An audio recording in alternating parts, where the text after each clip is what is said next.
Good people, good people, good people. Welcome back to the Gumptown Podcast, episode 229. I'm Doug B. If you tuned in to this podcast, thank you for your time and your attention. I really appreciate you giving it a shot. Today's guest is the founder and owner of Brax Crew Entertainment. I'm looking forward to this conversation. I'm sure we'll all be inspired by her story. Let's chop it up with Flo Braxter. Flo, how's it going? It's going well. Glad to hear that. First things first, I want to thank you for taking time out of your schedule to speak with me a few minutes. I really appreciate it. Thank you for reaching out to us. Yes, ma'am.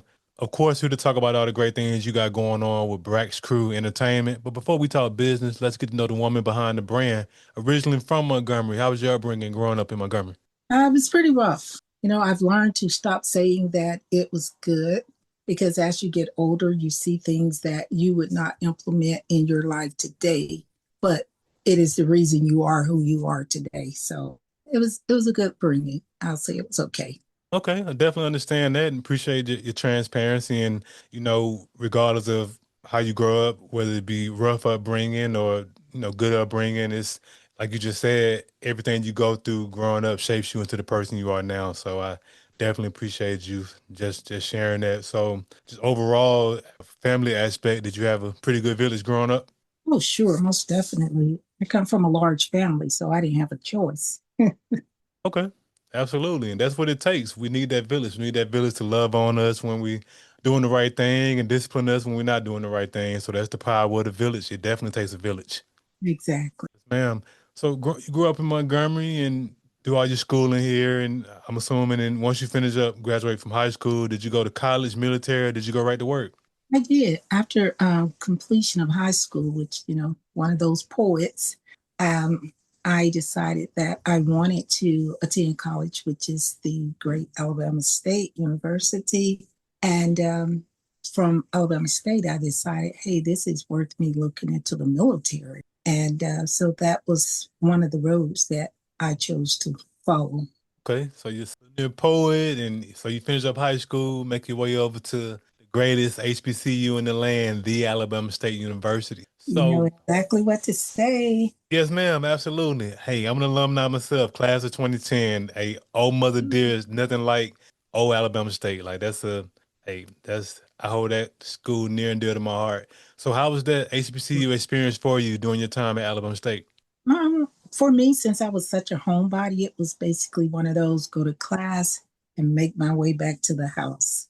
My most time spent on there was doing my military training because that required us to be there doing school hours as well as after school hours. So, but it was a great experience, one that I would not trade for the world because I've met some great people going through there.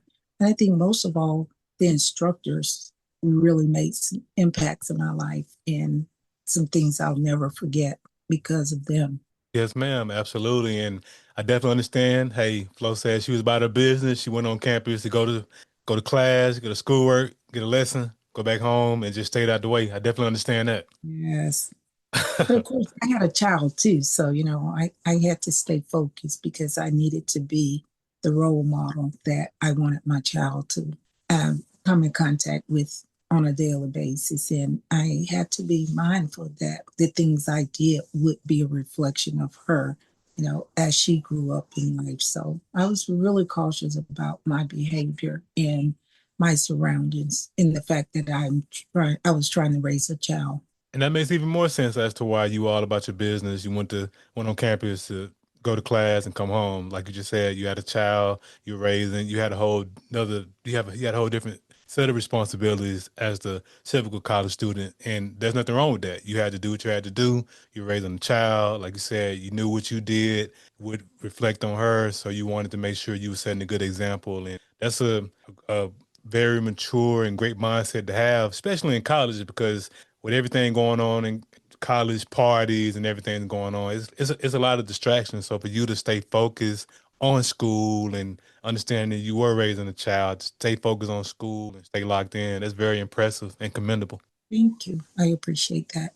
Yes, ma'am. And you also served in our served in the military. I want to firstly thank you for your service. Thank you. Thank you. Yes, that was an adventure. It was a challenge. It was a challenge, I'm telling you, because I'm not really a people person, although I'm often mistaken for that because I guess the way that I carry myself, that people tend to think that I love to be around people. Actually, I like to be by myself a lot. I don't do crowds very well. So it's a little, shocking that I would go into the business that I'm into now. But, we never know where we're going to end up.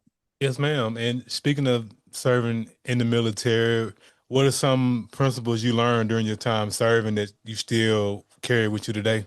Well, in that, I had to learn that regardless of who I was, how I was brought up, that I was there for a different purpose. And I think that a lot of people don't realize that when you go into the military, you're in the military for a job.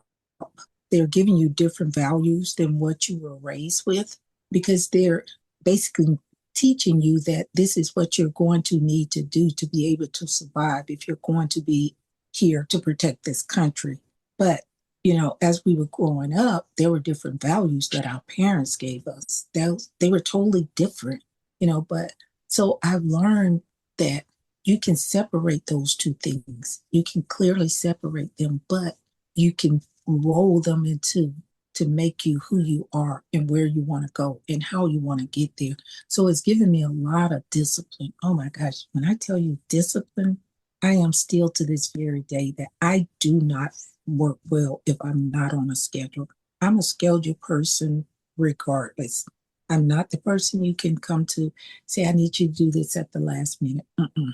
I need to keep my schedule the way that it is. Hmm. I definitely understand that. And I never served in the military, but I have a few friends who have served in the military. And that's one of the repeat things I always hear about, just that discipline, that structure that you learn while you're in the military. It's a no nonsense type of environment. And you have to be on time and uniform, ready to work, ready to Well, collaborate. you Go ahead. knew where you were going. You knew what you were wearing. Mhm. You knew the hours that you were going to be there. It was not like you could say, okay, well, what am I going to wear to work today? You knew what you were going to wear to work. Where am I going to be at today? You knew where you were going to be at. You knew the hours. You knew the days that you were going to be preparing for training, the days that, I mean, it was just so much that you already knew. But when you come out of the military, then it's like, what am I wearing today? Oh my gosh, how am I going to fix my hair today? These are little things that we just don't think about when you're in the military because you know that there are rules and regulations that you must abide by because you are representing not only yourself, but you're representing your country. So you have to be prepared and you have to stay focused to make sure that you walk in that straight and narrow. Hmm. Yes, ma'am. Spot on, and definitely appreciate you for sharing just those things that you learned from the military that you still carry with you today. Powerful stuff. There's nothing like discipline, structure, and just being about the mission. That's awesome stuff. So during your time in the military, did you do any traveling or were you pretty much stationary in Montgomery or did you get a chance to travel outside of Alabama? I did. I did a little bit of traveling, but shortly after getting into the military and everything, I ended up meeting my husband. Okay. And it was like, wow, I'm not looking for a husband. I'm not even looking for a man. Right. So that was the furthest thing from my mind, from my soul, from my spirit, just not even within range. It really wasn't. And long story short, he was an enlisted guy and I was an officer. He was Navy. I was Air Force. It just wasn't going to work. So, of course, I had to make some big decisions and pretty much in a hurry because not that I was pressured to do these things, but you either know, my mother has always told me, you don't date a guy that you cannot marry when you first meet them. She said, because, I mean, you just got to know. You got to know. And so that was kind of the mentality that I had was that I did the little test that if you don't call me by this time, then hey, don't call me because I'm not available. And he passed the test. He called right there and he understood that it was a time frame on that. And it was a quick thing. So I had to decide, am I going to pursue this relationship or am I going to continue on with my career? Do I feel that this man will be able to provide for me and my child without me having to worry about it or live in a manner that I'm not accustomed to? And no, so I end up giving up the military because there was no way that I could have been with my husband and continue on in the military because again he was enlisted, he was Navy, I was an officer, and I was Air Force, so it's just not going to be possible. Oh And wow. I gave mm-hmm, My and apologies. And you were saying you gave my apologies. no, I said I gave up the military for a guy that I met and was married to in less than 6 months. Mm. That's awesome. That's so amazing. And it's so interesting. You were just hearing you talk about that. I know you were saying looking for a man wasn't on your radar and No, wasn't in your plans. But the cool at thing all. about it, but the cool thing about life flow is a lot of times our plan and God's plan, they're on two different trajectories. And we may have this plan, but God may have another plan. And in that moment when you had to make that critical decision, it was, and that was a very big decision. Hey, should I stay with the military, stay with my career, or should I, commit to this relationship? And in the end, you had to make a big decision. So, and that's great that you were able to make that decision, and sounds like it paid off well. Yeah, 40 years later, Yes, ma'am. 40 years That's a later, blessing. yeah. Yeah, Yeah. I agree. That is one of the things that you just don't find today, especially young people, they don't find that it is necessary to maintain with one person. And that was my goal, is that I wanted to marry once and let it go. Nothing more, nothing less.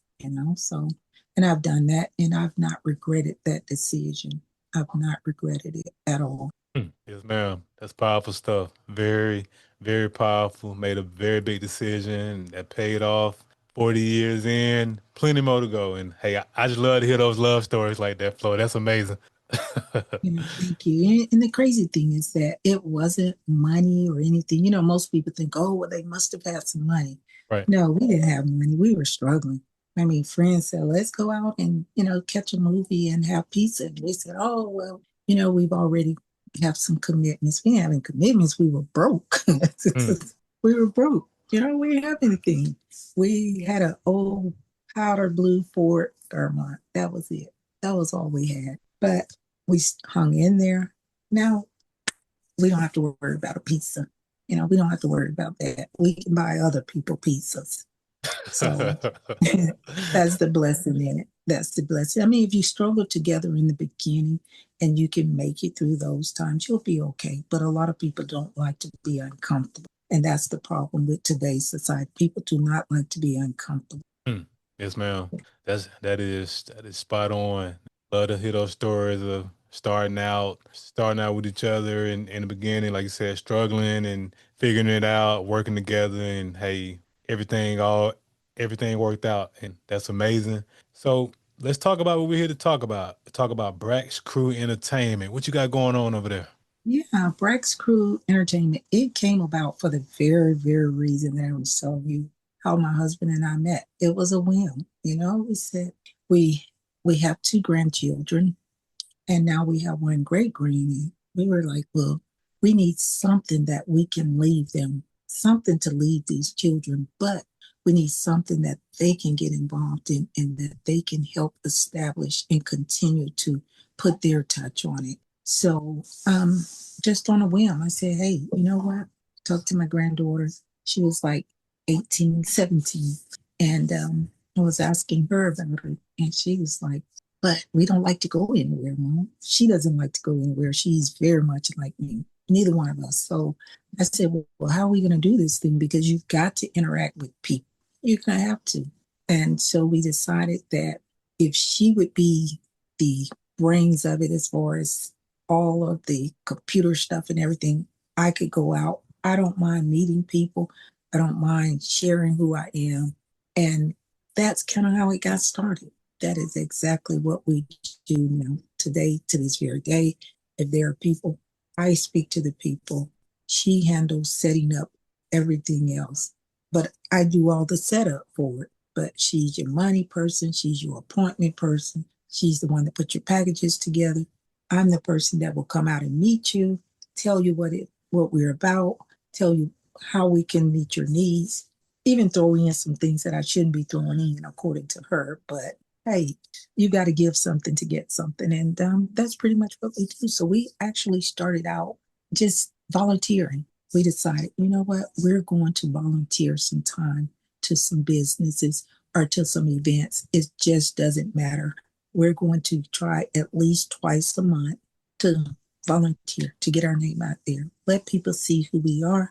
Let people see that we're not all about the money, that we are here for the community. We want to be approachable. We want to be the ones that, if you don't have this huge budget, we'll work with you. We'll work with you, and your event will still look like that you spent a lot of money. So that's how we came about with Brax Crew Entertainment, which consists of the 360 photo booth. We also do the 65-inch mirror. We also have the tents that if you want an intimate moment with your partner, that you're wanting to just have a personal dinner, you tell us where you want us to come set the tent up, decorate it. We do that for you. Or if you just want to have a big party and you want to have the 360, we bring it, we set it up. Or we have the iPad machine that we can set up. You can keep it all day. Once your event is over, we come pick it up and we give you all your pictures that you have done that day. They come to you on the spot. You don't have to wait on us to send anything. But if by chance you say, hey, well, I would like to have everybody that was at my event that utilized your equipment, is it possible for us to do that? Sure, we'll do that at no extra charge. We're going to send you that file with all of your people so they'll see that this is your event. You have it, you make your memories. We tell them. I know that a lot of people say, oh my gosh, why use the photo albums? Because you can pass it on. You can pass it on. Computers go down. But if you start your library, you can say, this is where we started and this is where we are. These are the people we started with, and this is where we are now. So we try to make memories. We try to bring families and friends together so that they can get better connected to one another, because we just don't do that anymore. We don't. We get together for funerals. We do.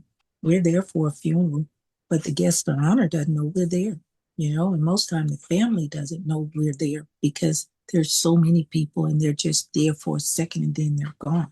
So what we try to do is bring the fun side in. We want them to know that, hey, you can make memories with us and you will have these memories for the rest of the time.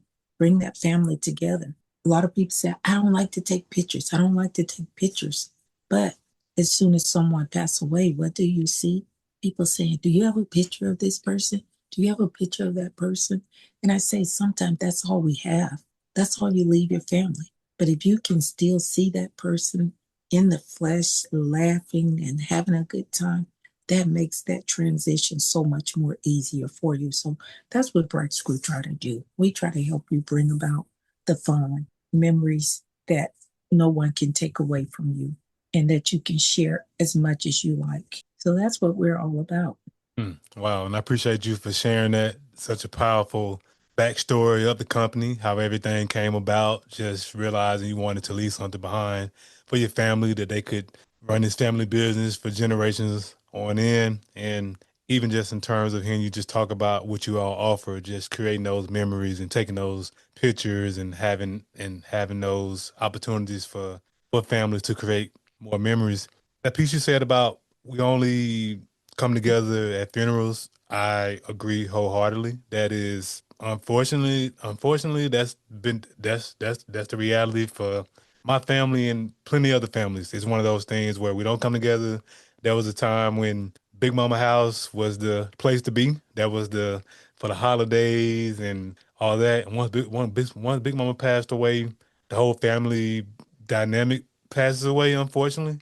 And that's great Yeah. that that's great that you all have created this business for families to come to create memories, because in the end, when we leave here, because we all gotta we all gotta take that ride one day. In the end, it's important to have those memories, those pictures to look back on and be like, you know what? I remember when we was here having a good time, or we was here having a good time. So that's great that Brax Crew Entertainment is bringing families together to create more memories. I think that's amazing what y'all have going on. Thank you. It's just important because, as you and I both know, that Montgomery has gotten a bad rep. Right. Montgomery has really gotten a bad rep. And some of it is well deserved, but a lot of it is not. It's not because I know when I was growing up, everybody raised me. It wasn't just my parents. It was not just my parents. Even the teachers at school, they had an active role in the lives of the kids. You saw a lot of teachers at the sporting events that the kids were doing. Now you don't get that. You don't get it. But you also have to be careful because you have a lot of people say, don't say anything to my kid. Don't look at my kid like that. Did she bump you? Or did she not look at you the right way? You know, what we're teaching our kids, this energy that we're giving these kids is not carrying on anything that's going to be positive for them later on in years.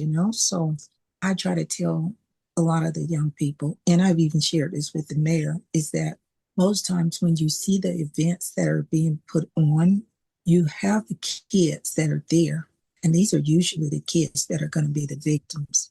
They're not going to be the ones that are going to be the perp. They're going to be the victims. So I tell them is that what you got to do, you've got to get to know these kids on a personal level. You've got to show that you're approachable. And that's something that we try to do with the mayor. We volunteer with him a lot to try to bring some fun activities. And we tell them, get involved. So I can tell you with the fair this year, we worked the fair and we went out and we found Derek Cunningham. We found a new police chief. We had Miss Azzy, who's our DA. We had Mr. Mike Thomas, who's the chief investigator. We had some of our commissioners. We went out and we pulled them. We said, look, we're here true enough to make money, but we're not worried about money right now.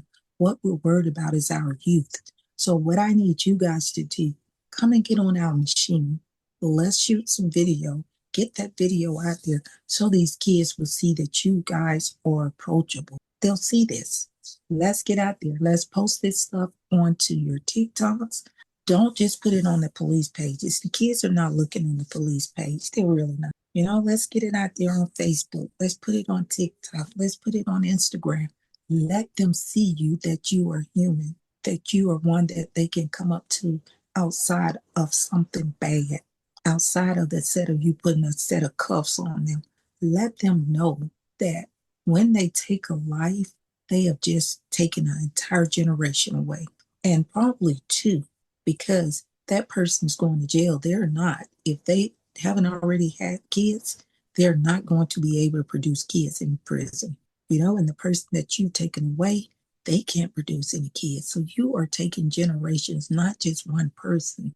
So we have to make them see and get them to understand that there is more to life than just popping off every time somebody says something. Let them see you as a human being outside of that uniform. Get out there, play ball. So these are some of the ideas that we try to talk about when we go to different events. We try to let them know that, hey, we can be your eyes and ears, but you have to be out there physically to show them that you're there for them, not just when they need you, but they're there for you. So, Hmm. that's just what Brax Crew is doing. It's exactly what we're doing. It's not all about the money, because I can tell you, we're probably the lowest you're going to find in Montgomery and even outside of Montgomery. And we know that from some of the other people we've spoken with that's in this exact field. And we're not the ones that's out there saying, well, don't go to them because they're this, don't go to them is that. We look at it like this. There are so many churches in Montgomery, and you know that like I do, but there's some people in every church. So there's a customer for every business. So why not work together and try to lift each other up, as opposed to, I just want to make the biggest dollar. I just want to be the biggest dollar. I want to be the biggest dollar. No, I mean, money is good. Yes, don't get me wrong. But if you have other goals, and that's to try to help solve some of the issues that we're faced with today, then you're going to win not only in your business, but you're also going to be helping the community, and you're going to be winning and saving some kids from what we're doing now. Yes, ma'am, and that's so powerful. Again, just hearing what you all offering and just solutions offering to police officers to come and have some fun and let the kids know, hey, we are approachable. Even the piece where you were saying about just in terms of even the kids today, not just what you were talking about when you were growing up, just having that village, that true village, not just your family, your teachers, and I grew up in a town like that as well, where my village wasn't just people that were related to me. It was my teachers, and if I wasn't doing right, they called home, and that was part of the village. Like you had a level of accountability no matter where you went, and if you was out on the town acting a fool, and somebody that knew your folks would call, and that was just how it used to be. And now it's just completely different, and it's like you were saying, you can't say anything to the kids these days because parents say, hey, don't do this, don't tell my child. You can tell my so. We're just in a very interesting place flow, but I'm glad Brax Crew Entertainment is offering a solution, offering this, offering all the great things that you all are offering the community, not in it for the money, but in it for the betterment of the community and leaving Montgomery better than you found it. Exactly. Because what is it to have a business, but you cannot go out and do an event because everybody's afraid to come out? I mean, that was evident at the fair. The fair was a complete flop this year. We paid $800 to be there. And I can promise you, we were ready to go after the second day. But because they knew that the fair was such a flop, they would penalize us another $500 if we pulled out and left. But you had only maybe, I think it was maybe five vendors out there because people are afraid. They're afraid. And I shared with some people to say, hey, listen, let me tell you, Brax Crew is out there. And they would compare what happened downtown. And I said, but what you have to realize is that when you were downtown, you had so many entrance points that you couldn't secure all those points to come in. You just couldn't. That was impossible. But at the fair, you had controlled entrances. So there was, you were safer than you could have been anywhere, you know?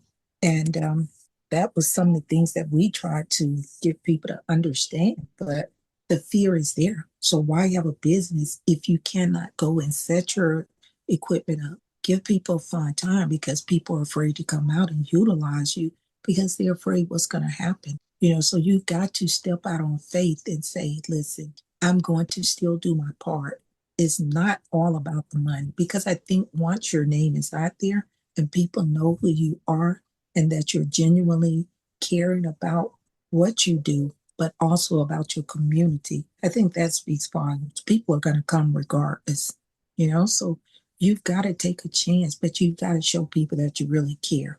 And that's what Brax Crew do. We do it all the time. I Yes, mean, ma'am. we will come and we're going to do what we do, but we're also going to try to go beyond that so that we can try to help and be a solution as opposed to just being a yeah, I agree, da da da da da. No, we want you to know it is okay. These are issues, but you cannot stay closed off. You've got to continue to live because you're not going to leave here until it's your time, regardless. So, don't just shy away from life. Yes, ma'am. Spot on. That's powerful words. Everything you just talked about, everything spot on, and I agree wholeheartedly. So, as it relates to Brax Crew Entertainment, I got to ask you because I'm big into brand names and the origins of brand names, backstories of brand names. So, what's the inspiration behind the name of your company? We have that because our last name is actually Braxter, right? And most people call us everything but Braxter because of the TER. They've heard of Braxton, Baxter, but not Braxter. So this thing is not just for me. Again, it's for my family. My kids have to get out there and work this thing. I'm not just going out there to do it. They have to work too in order for them to keep this thing going, they have to know the ins and out. And it's also teaching them that in order to have something, you've got to work for it. We're not just putting money in our kids' pockets. We're not doing that. Did we invest in the equipment? We did. But some of the things that go on behind the scene with things that are needed for the company and the kids want those things, we teach them that, okay, these things that you want to see in the company, it's okay if you purchase those things. So we're not just being a money machine for them. We're teaching them, you know, find out what is it going to do? How will it benefit the company? How will it give you something in return for what you're putting out? So we're making them think, but we're also teaching them how to be mindful of the dollar, but also that they've got to sit down and keep good records. Keep records, know where your money is going, knowing how you're going to get what you've spent out, not expect somebody to just give you something. You got to get out there and work for it. You got to work for it. But overall, you've got to make sure you keep your name clean. Have a good name. So, because of who we are, we're not a large family. So, we're just that little small crew. We're the crew and we stick together regardless, you know? Yes, ma'am. That's powerful stuff, and that it makes perfect sense.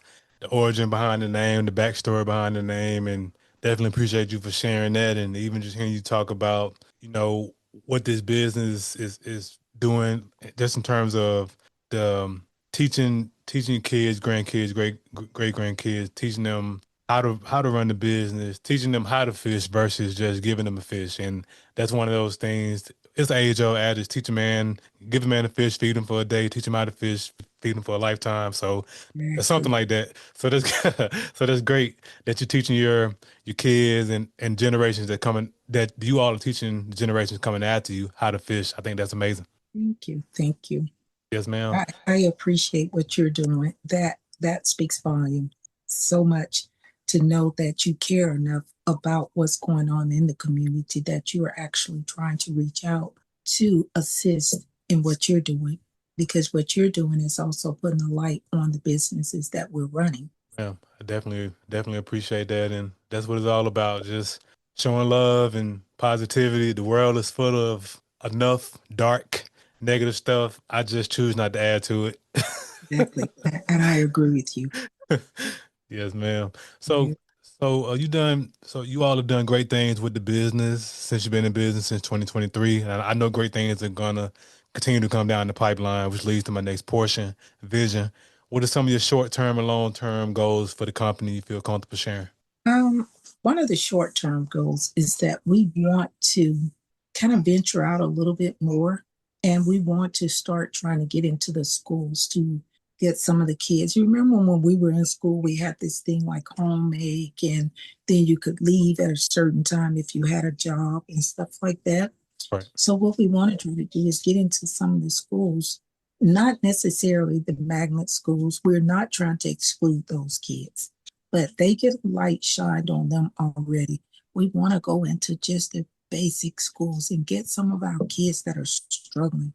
And the reason we want to get those kids because we want them to know they're not forgotten and that it just could be the environment that they're in. So give them some responsibilities and let them come out and work with us and get paid for doing that, you know. So that's what we're working on right now, and we have spoken with the police department and some of the things that they do within the schools. So that is one of the avenues that we have pursued with them, and it looks like it's going to be working out pretty good with us that we can get some of our troubled kids and get them in there, get that label off these kids that they're troubled. You know, some kids just need an opportunity because they're only putting out what they know. And so we want to be that light for them that they can come on in with Brax crew. And a lot of kids are good with computers. They're good with getting backgrounds because that's part of our business is that we put a frame around every event. Whatever your event is, we create a frame that identifies your event. So we like to have the kids because the kids, they have great minds. They have great minds, and we want to get them in, let them come up with ideas that we can utilize in our business. Yes, ma'am. That's powerful goal, great goal, and I just hearing you talk and just knowing your backstory, being in the military, and everything that you've accomplished so far, I have no doubt you're gonna put in the work and make all your goals come to fruition. Listen, thank you. We are beating the concrete daily, trying to make things happen, and we think that we can do it as long as we know that you can't get anything done if you don't try. So you know, and that's what we're working on. We're looking for our kids that are getting into trouble. We really are Yes, because ma'am. we want to save them before they are down there and have paperwork done on them that will follow them the rest of their life. We want to be able to try to intervene and help where we can. Yes, ma'am. Absolutely. Powerful stuff. As we wrap up the podcast, I want to ask $1 million question. I started this podcast because I wanted to highlight the greatness connected to the city of Montgomery, whether you were born here or lived here for a significant period of your life, be it college, military, or work. You being a hometown hero, Flo, I gotta ask you, what do you appreciate the most about the city of Montgomery? I appreciate the fact that, in spite of there's so much history here, that even when you're hearing all the negative things, that we have that great foundation in all the history that has paved the way for us. We have some powerful stuff that we're standing on because without those shoulders, there would be no us. Montgomery gets his rap, but guess what? Montgomery still has a lot of good that has come out of it. And those are the things that we carry forward with us. Those are the main things. Yes, ma'am. Absolutely. So, Flo, how can the people connect with you? What are your social media handles? We are on TikTok, and that is under You Looking Two. That is the letter U looking and the number two. Or you can also find us on there on See It, just SEEIT. You'll see all the good things that Brax Crew is doing. We're also on Facebook, and you can find us on the Brax Crew. Okay. Yes, ma'am. Too easy. And of course, I'll put all of that social media information in the description of the episode. Hey, Flo, thanks again for the conversation. I really appreciate you. Thank you so much for reaching out and thank you for bearing with me. That was a little unnerving, but hey, so see, I'm showing you, I'm giving it my all because usually I would have just said, oh, no, I'm not doing that. I don't know who that is. So I appreciate you for even reaching out, but I appreciate you for what you're doing because that speaks volumes that you care about your people and you want to work with your people. And not only does it get your name out there, but it also gets the company's names out there to the public as well. So we appreciate you for that. Yes, ma'am. Absolutely. Good people, that concludes another dope episode of the Gumtown Podcast. In the meantime, in between time, y'all know what to do. Be blessed, be safe, but most importantly, have the audacity to be you.